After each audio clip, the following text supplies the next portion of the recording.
All in Sports Network. We love sports. It is Wednesday, October 29th, here on your daily fix of all things Texas Longhorns. I'm Tanner Carlson. That is Jake Jimerson, and this is All In Horns, presented to you by Rogue Sports Network. Jake, today's episode, you said it when we were recording over the weekend. You said, you know what? Brian Kelly's probably going to be fired by the time this episode is over. He was fired like an hour after we posted that episode, or had it scheduled to be posted. And so, you called that one, and we're going to get into the Brian Kelly firing. And really, I know we did an episode on the college football landscape in terms of head coaches, things like that. This just further reiterates that conversation we had about a week ago.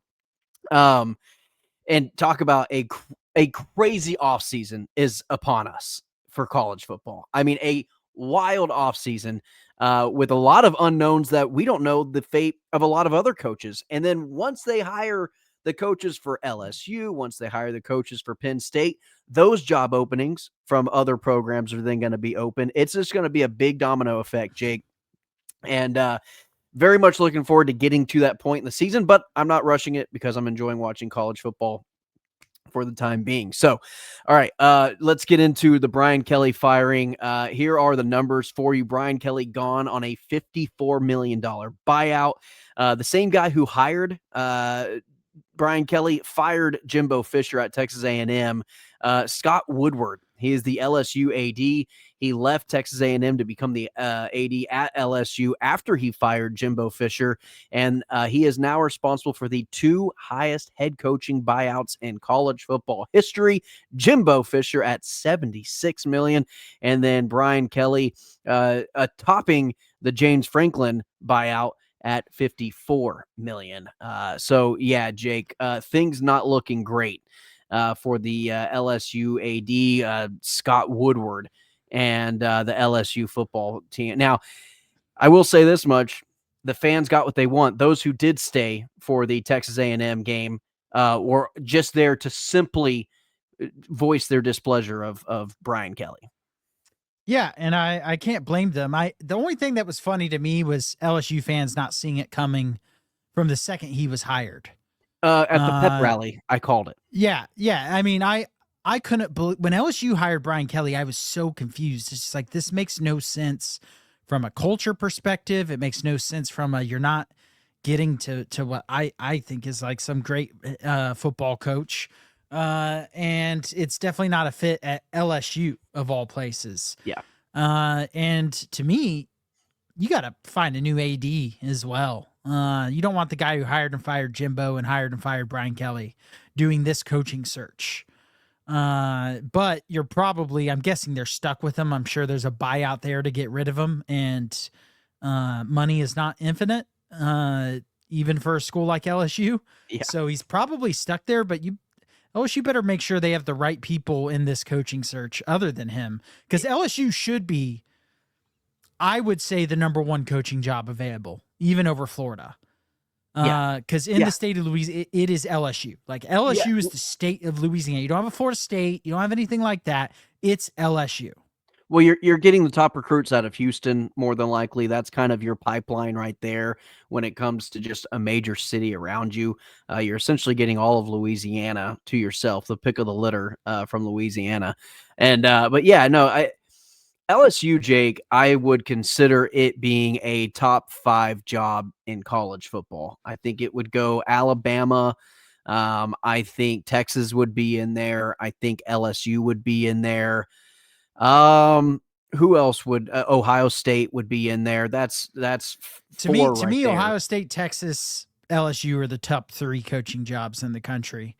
Bama wouldn't be considered that if it wasn't for Saban. Where do you rank Michigan in these rankings? Top probably 10, top 10-ish range. I could maybe be convinced they're slightly outside of top 10. They're behind Florida. They're obviously behind all the schools we've already listed.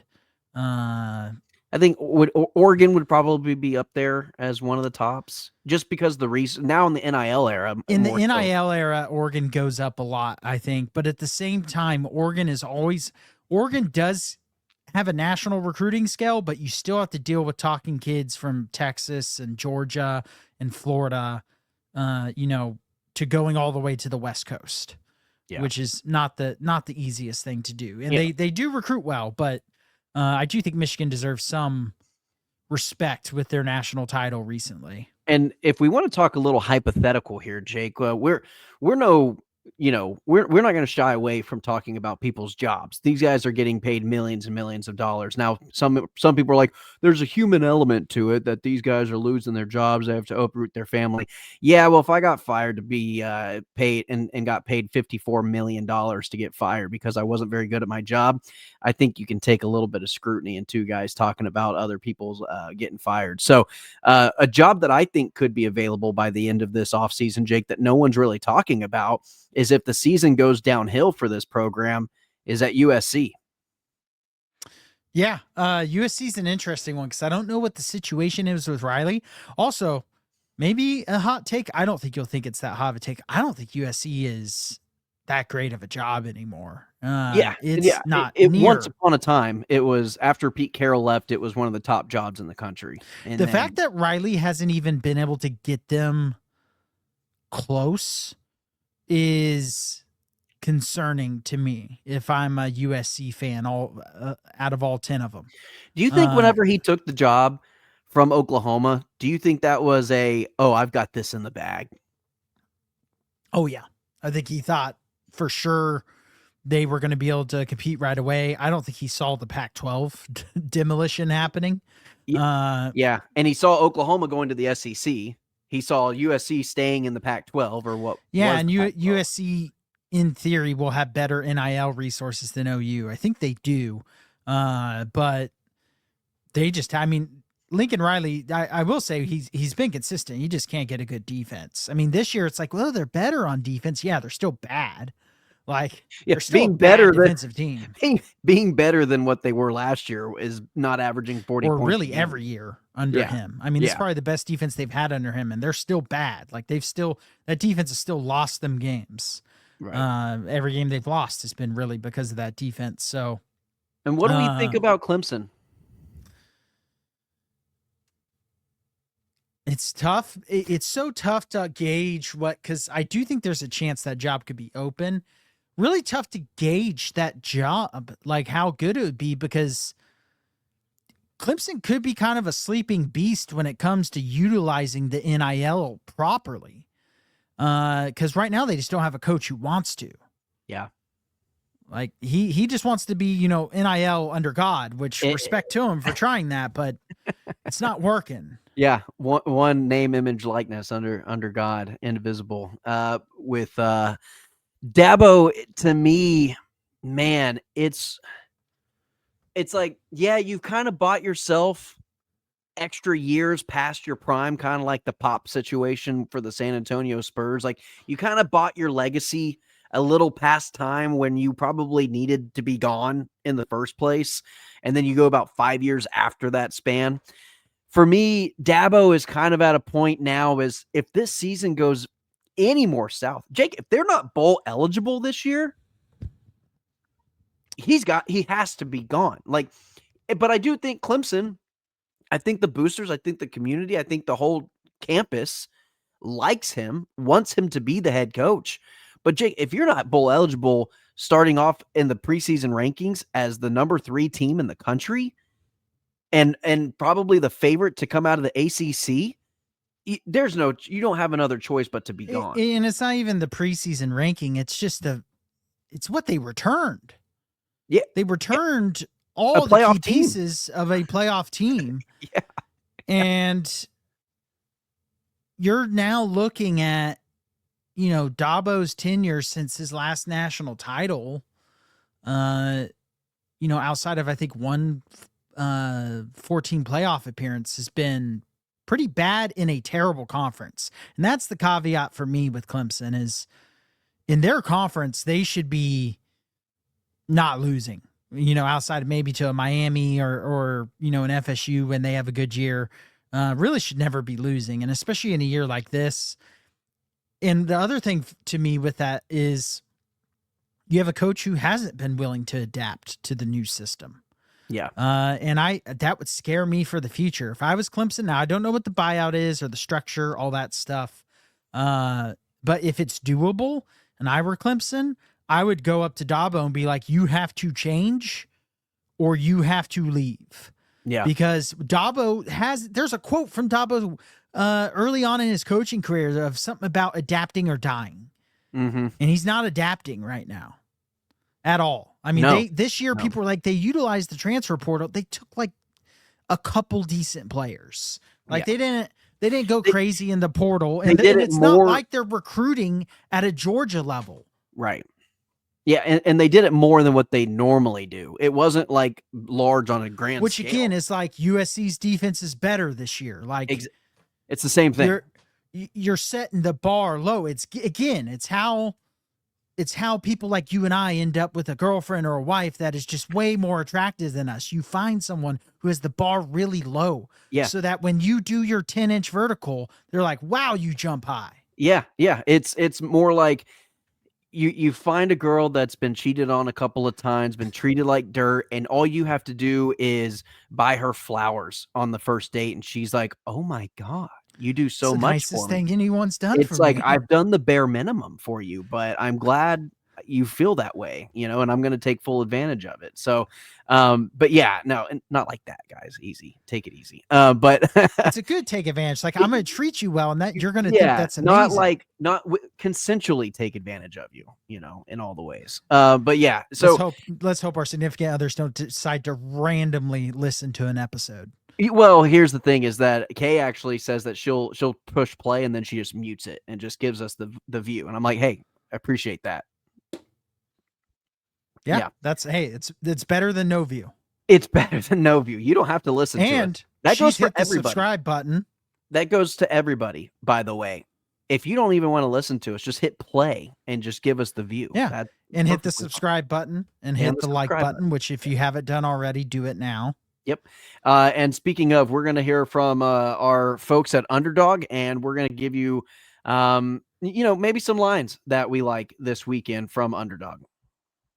Football is back, and Underdog is the best place to make picks and win money all season long. Playing on Underdog is easy. Just pick whether your favorite players will go higher or lower on stats like touchdowns, receiving yards, interceptions, and more. Get your picks right, and you could win up to 5,000 times your cash. You can play with as little as $1. Download the app today and sign up with promo code HORNS to score $50 in bonus funds when you play your first $5. That's promo code HORNS. Millions of fans have already won billions making picks on Underdog. Will you be next? Underdog, make picks, win money. Must be 18 and up. 19 and up in Alabama, Nebraska, 19 and up, and in Colorado for some games. 21 and up in Arizona, Massachusetts, and Virginia, and must be present in a state where Underdog Fantasy operates. Terms apply. Offer not valid in Maryland, Michigan, Ohio, and Pennsylvania. Concerned with your play? Call 1-800-GAMBLER or visit www.ncpgambling.org. In New York, call the 24/7 HOPE line at 1-877-8-HOPE-NY or text HOPE-NY. That's 467-369. See assets.underdogfantasy.com/web/play and get terms _DFS_.html for details. All right, Jake, my Underdog entry that I like this Wednesday that I'm going to push for the Thursday night game in the NFL, Baltimore and Dolphins. Baltimore at Miami. I've got Baltimore to win outright in Lamar's return. I've got a Derrick Henry lower than 90.5 rushing yards. It's been kind of a down year for the King. And so, and I also think this is going to be a Lamar Jackson coming out party. Let's have him throw the ball. Let's have him kind of, get back in rhythm with the wide receivers. And I think it's a great opponent to do that for. And then I've got Devin Achane higher on the rushing or receiving touchdown. So I've got Achane touchdown. I've got Derrick Henry lower than 90.5 with the Baltimore Ravens win outright. So I don't have any NFL or college football available to me yet. Really? Outside of Thursday night, outside of Thursday, and I Oh. wasn't feeling much on Thursday. So Gotcha. I got League of Legends Worlds going Let's on right do it. now. So Let's do it. Let's hear. I've thrown in. You've been talking about doing your league, entry for a while now. Let's hear it. I played some League of Legends on the esports teams in college. I still love watching pro play. They're having their world championship right now. So I got the Michael Jordan of esports. His name is Faker. He's been playing for since the game literally started. Faker? He is the GOAT. His name's Faker. That's their in-game name. He is the GOAT. He's a Korean player. Koreans are like the gods at this game. And I have him going higher than 2.5 kills on map 1. Again, this is like the Michael Jordan, the Gretzky, like undisputed, has played double the amount of international games compared to any other player. Like he has those Gretzky-like stats. Mm-hmm. Then I got Caps, who's a European, probably the Western GOAT. So you have kind of the Eastern teams, which are China and Korea, and you got West, which is like Europe and North America. And Caps North America is in the European range. Yeah, that's kind of how it's viewed in esports. Is like West versus East, Europe and North America are in the same one because China and Korea dominate a lot of them, especially League of Legends. So we're kind of trying to team up against. Yeah, this is why I say he's the Western GOAT. He's probably in the top 15 players of all time, but he's the Western. Man, we're that far behind. Okay, yes, all right. Very much. There's a gap there. But I have him going higher than 2.5 kills in map 1. That's a different matchup. And then in that same matchup with the Western GOAT, I have Jackie Love, who's a 80 carry is what it's called, for a Chinese team who is really good. I have him going higher than 3.5 kills on map 1. I have been betting or making entries on League. How have you been doing? I'm up a lot. I'm way better at entries for League of Legends. And I think it's because the odds makers don't know as much as they do in sports. Maybe Underdog should reach out to you and say, "Hey, Jake, what would your line be for this?" Let me tell you, I watch every single game of Worlds. I watch a lot of the domestic competition. If they want to pay me the right sum of money, Stars Goal, by the way, if they want to pay me the right sum of money, I will happily create lines for them because just saying, I've been crushing it on the League of Legends end. Right on. Love to see that. All right, Jake, let's go ahead and talk a little bit more Longhorns. I know this episode hasn't been super Longhorn heavy, but we do have some Longhorn updates and a status update. Well, kind of a status update for Arch Manning. Later on today, Steve Sarkisian did confirm on Monday that he's going to give a little bit more of an injury update on Manning's status for the game later today, whenever he talks with the press about the injury report and kind of releases that news. That news is typically released every single Wednesday. So hopefully we get some news or at least an answer. I'm curious though, Jake, do you think Sark plays this one a little close to the chest, a little gamesmanship, saying, yeah, sure, there's a possibility that Arch Manning could play, and for Vanderbilt to not really know who to prepare for one way or the other? Yeah, I mean, and we already got like a Mateer-gate situation, like where you have the Chipotle guy, saying that the tortilla presser, saying that Mateer was going to play. He was the first one on it. He got it from Mateer, added Chipotle. We've now had a picture of Arch come out where he was pulled over by a cop in Austin, was driving, and so everyone thinks that means he's playing. Oh, okay. So yeah. I guess you're not supposed to be driving under a concussion protocol. Yeah. So allegedly he's going to play just from that picture. I think Sark will play it close to the vest. I also wouldn't be surprised if he just rules him out early, if he is going to be out, just because with the concussion, you feel like he's probably not playing. Yeah. Like even if he passes protocol, are you going to throw him out there with hardly any practice or preparation, coming off a concussion? And the thing people don't talk about with concussions is it can affect even lingering effects after the concussion, after you clear protocol. You can have lingering effects of just like your motor skills not being quite as quick, your reaction time being a little bit slower. Do you want to throw him out there with an offensive line that's been as poor as the Texas offensive line has been, a week after getting a concussion? So Yeah. I would say my ruling is he's very doubtful, not just doubtful, very doubtful for the game on Saturday.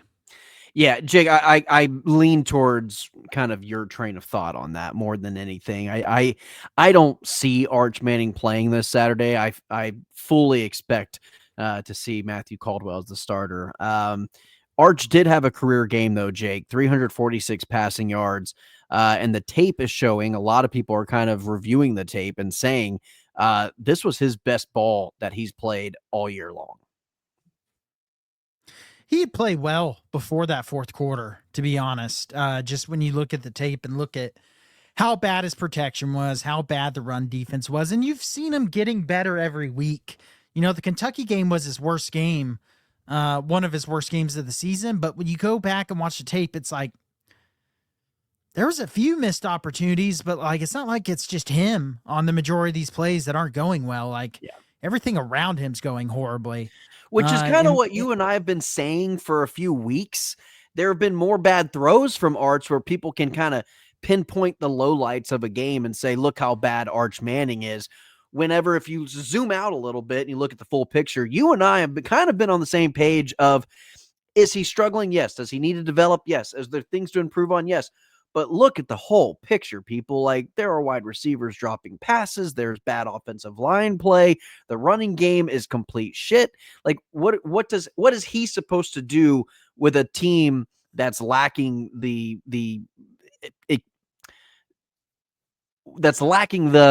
guess I don't want to say talent, because for a lack of a better word, but just the execution of the offense.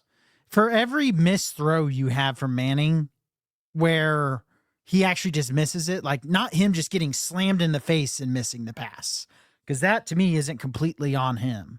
But for every missed throw you have where he just misses a guy, you have about 5 to 6 plays of a drop, a protection breakdown, a wide receiver running the wrong route. We've seen that happen more than a handful of times. Like there's been plenty of other stuff that's broken down. And so I think Arch Manning's just continued to get better throughout this season. I'm still very high on the future of him.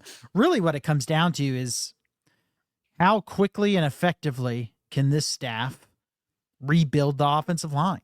Because it needs rebuilt. I mean, you got a piece or two you can keep from this offensive line. Like you bring in competition for Baker, but Baker, he could potentially be a starter next year. He keeps getting better.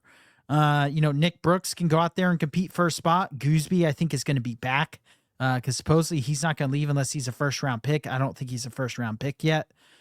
So you're probably going to have Gooseby back. So you got 3 guys from this starting offensive line that you likely could be startable next year. Gooseby's a for sure starter. And then Brooks and Baker, you might bring in competition for, but they're going to have a good chance to be, improve next year, experience, take a leap and be better. But you bring in some competition for them. You bring in competition at center. You're going to have Cruz. I think Robertson will be back. And then you bring in someone else to compete for that center position. And then right guard, you just got to bring in, to me, you bring in someone that you expect to start out of the portal.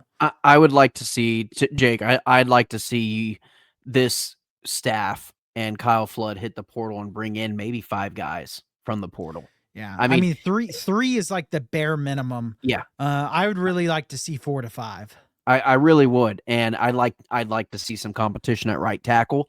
I'd like to see 3 interior linemen that could potentially start over guys that are already on this roster, even if it's over Nick Brooks, or even if Nick Brooks is the one competing at right tackle, I'd be okay with that as well. I just need to see some guys with a little bit of pressure on them. It felt like they were kind of a shoe-in for the role that they had. And that was one thing that Sark has said in years previous, not so much this offseason, but years previous, of you have to earn your spot on this team. I don't care if you've been here 3 years, 4 years, and there's freshmen behind you. You have to earn your spot.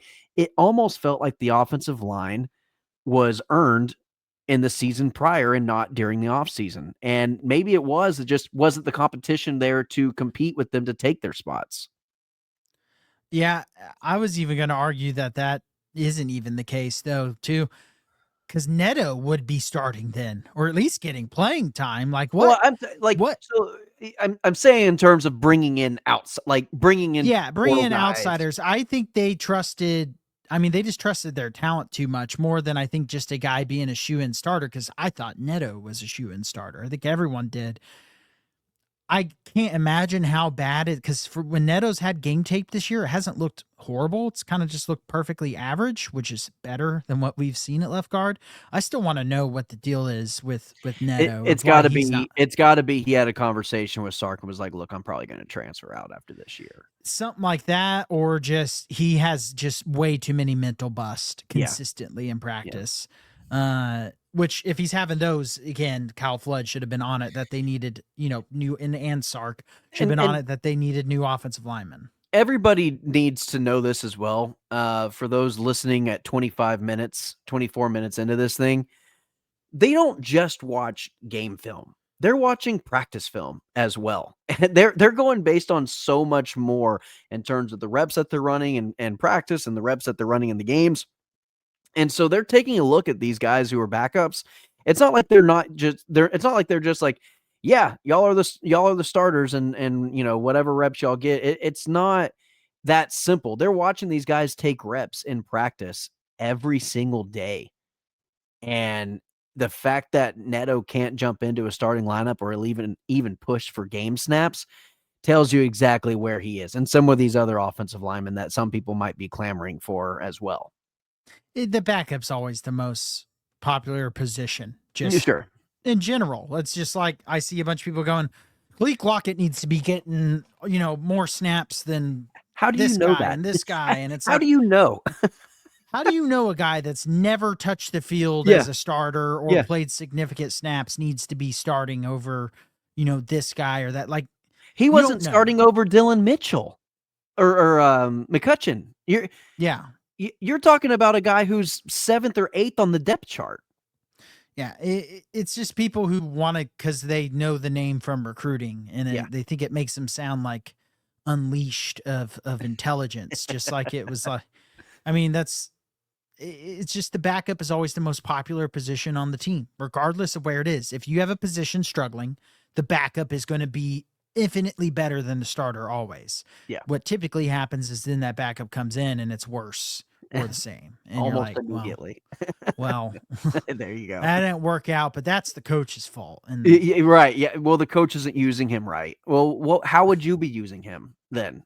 yeah, That's and then they'll just that's the name thing. something that's That's the exactly thing how they're trying to utilize them. on message boards and obviously X, the everything app. Everything happens on X. Comments on YouTube and things like that. Like my favorite thing is like they point out all the problems, but nobody has a solution to whatever problem they're pointing out. And all it takes to rebuke them is to say, well, how or why or what would you do then? Like, what? Obviously, they're getting paid millions of dollars. You're obviously not getting paid millions of dollars. What would you do differently than what you think that they haven't already tried or seen in practice? Yeah, I mean, everyone on the message board is just a better coach than Steve Sarkisian. Yeah, yeah. Or I mean, you'll see Georgia. I mean, every fan base does it. Like Every single Georgia one. will be down early in a game. Will be like Kirby Smart's washed now, and it's just. It goes to what you said of the Nick Saban creating an unrealistic expectation, because even Kirby Smart's not living up to the Nick Saban. I mean, he won those 2 in a row. He hasn't won one since. No. He hasn't played for one since. Like this unrealistic expectation that you're going to be in a national title every year. There's only 3 active head coaches who have won a national championship in all of college football. Oh, no, it's 2, isn't it? Or no, it's 3. Ryan Day became the 3rd last year. Yeah. Ryan Day, Dabo, and Kirby. And Dabo might not be an active one after this season. Yeah. But that's your. And if Ohio State fans had their way, Ryan Day would have never been one. Actually, if Georgia fans had their way, Kirby Smart would have never been one. Kirby Smart didn't win one until year 6. Yeah. Ryan Day didn't win one until year 5, and Ryan Day walked into an incredible situation to walk into. He I walked felt like it into a took loaded team. I always felt like it took Ryan Day longer than that. It's because he walked into a team that was already loaded. Well, and he they've was been already good there. every year. He was promoted. He was what, an offensive coordinator? Yeah, I believe so. I know he's an offensive guy. Yeah. I think he was already there. Or actually I think it might have been year 6 that he won his national title. Yeah, he started spray painting his beard in like year 4. Yeah, it was year 6. Okay. That they So 6 is the magic number, Jake. Yeah. What year's Sark next year? 6 next year. Yeah, he'll be 6 next year. Hopefully, if he's not in Tennessee. if he's not at a NFL spot. Yeah. Well, he's not. I don't think he's taking any spot that's not a head coaching spot in the NFL. Well, that's what I mean. It's just a head coach at a different organization. Yeah, I mean, a Giants is an obvious one. One of the by the way, I saw someone post today a crazy coaching carousel option. It was like, you have all these jobs open now. What if the Giants get rid of Daboll, get Lane Kiffin as their head coach to reunite with Dart? Sark goes to Tennessee, and then you have Florida and LSU not getting Lane Kiffin, those jobs open. And then you have Ole Miss and Texas come open. And it's like, that would set the world on. The domino effect from that would change the college football landscape for years and years to come. Here's a name that has not been mentioned, Jake, and he's had success at the college level and then got promoted to the NFL. And I could see him coming back down as a head coach. What about Joe Brady, the offensive coordinator for Buffalo? I've seen his name start to float around, especially for LSU, because he was at LSU. Yeah, he won a national championship at LSU. My question would be whether he prefers the NFL. That's the thing, is like a coach, if you're solidified in the NFL, which he is, because the good thing about college is more money and more buyout money, especially if you're at a top place. But do you prefer being solidified in the NFL? You have more off time, which is crazy because an NFL coach works around the clock, but college is a different level with recruiting. It's transfer portal, and it's 24/7, 365. If you don't have, there are probably weeks where coaches are like, all right, I'm going to let my scouts do this. I'm going to let my assistants do this. And they kind of deliberate the work a little bit during the off season. But yeah, you're right. Like, they're always got phone calls or some kind of. I mean, if I was sitting there and I had the opportunity to go to the NFL or coach in college, I'd probably choose the NFL. As much as I love college football, I mean, also the politics in the NFL, believe it or not, are probably far less than college football, with the amount of donors and the amount of NIL money and the amount of hands that are in the cookie jar at these programs now, and as many people as want to have a voice within the athletic department because they're donating millions and millions and millions of dollars. I can only imagine trying to satisfy all of them is just not even worth it. Like, I would probably wipe my hands clean of and just be like, you know what? I'll go work for Jerry Jones. I'll be his puppet, whatever. It can't be much worse. Yeah, as many bad things that, well, actually I could never, I'd have to have some hacker like wipe my internet history. Otherwise Jerry Jones would never hire me. Trust me. There's enough out there. Yeah. There's enough information of me bashing Jerry Jones where he would never. That's just on my socials. That doesn't include things I've said out loud or texted you, or if a private investigator got real into things, it could get ugly. But what you said is right. I mean, the NFL probably has less politics BS to deal with than college, which is saying a lot because you still deal with that in the NFL. But you do. College, there's just so many more backs to scratch and people to have to make happy. And think about all the donor events and fundraising. Now you have NIL fundraising events, all this stuff that you have to go do as a coach. And then if the results are falling slightly short, now we are seeing right now in college football, when these donors are shelling out even more money, because before it'd just be like, oh, we're going to donate this money to get this improvement on the stadium, or, these new lights or whatever. New jerseys. Now it's, we want the new stadium stuff, but we also need, $20 million to keep a roster. Yeah. And to build a roster. Oh, you want a championship roster? I'm gonna need about 10 more million. Like it now the donors, shelling out the money for the roster too are like, so I'm paying all this money for this roster and we won only 9 games? Yeah, which get is out of here. which is Like why I that. think Joey Maguire, like being in a conference like the Big 12, and you have the money that is shoveled to you like Texas Tech has. If you fall short of that, like you have in previous years, but especially this year, they suffer another loss. Say they're not even represented in the Big 12 championship game, Jake. He's done. If they're well, and he should be. Yeah, If agreed. that roster, like that's a case to where it's not people being impatient.